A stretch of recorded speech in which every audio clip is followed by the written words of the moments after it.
ભારત કૃષિ પ્રધાન દેશ હોવા છતાં આજના યુવાનો ખેતીના બદલે અન્ય વ્યવસાય પસંદ કરી રહ્યા છે. મોટાભાગના યુવાનો ખેતીથી દૂર રહે છે, ત્યારે ડાંગના જિગ્નેશ ભોએ નામના યુવકે ખેતીમાં કમાલ કર્યો છે. ધોરણ 10 સુધીનો અભ્યાસ કરનારા જિગ્નેશ ભોએ અત્યારે સ્ટ્રોબેરીની ખેતી કરીને લાખો રૂપિયાની કમાણી કરી રહ્યા છે. ડાંગમાં વર્ષોથી નાગલી, જુવાર, વરઈ અને ડાંગર જેવી પારંપરિક ખેતી વધુ થાય છે, ત્યારે ડાંગના અંતરિયાળ ગામ મોટા માડુંગા ખાતે રહેતા જિગ્નેશ ભોએ પરંપરાગત ખેતી સાથે નવો પ્રયોગ શરૂ કર્યો. આ અંગે જિગ્નેશ ભોએ કહ્યું કે મેં આહવાની બજારમાં જ્યારે સ્ટ્રોબેરી જોઈ ત્યારે સ્ટ્રોબેરીની ખેતી કરવાનું વિચાર્યું હતું.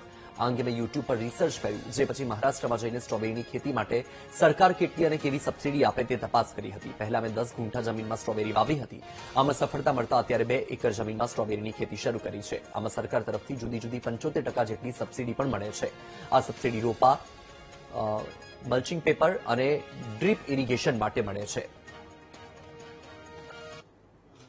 વઘઈ તાલુકાની અંદર એક નવયુવાન ખેડૂત કે જે 10 પાસ છે અને તેણે સ્ટ્રોબેરીના પાકમાં ઝંપલાવ્યું છે.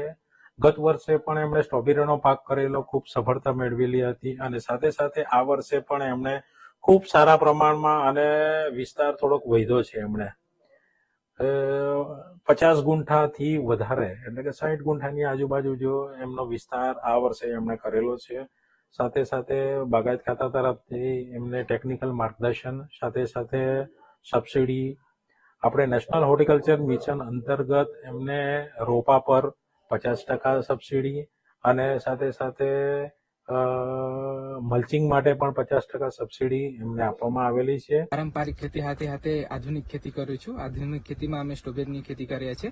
સ્ટ્રોબેરીની ખેતીનો અમને વિચાર, અમે આપણે લોકલ આહવામાં શાકભાજી વેચવા ગયેલા ત્યારે અમને આનો વિચાર આવ્યો. પછી અમે આ ખેતી પ્રત્યે અમે માહિતી મેળવી યુટ્યુબ પરથી અને મહારાષ્ટ્રના ગામોથી.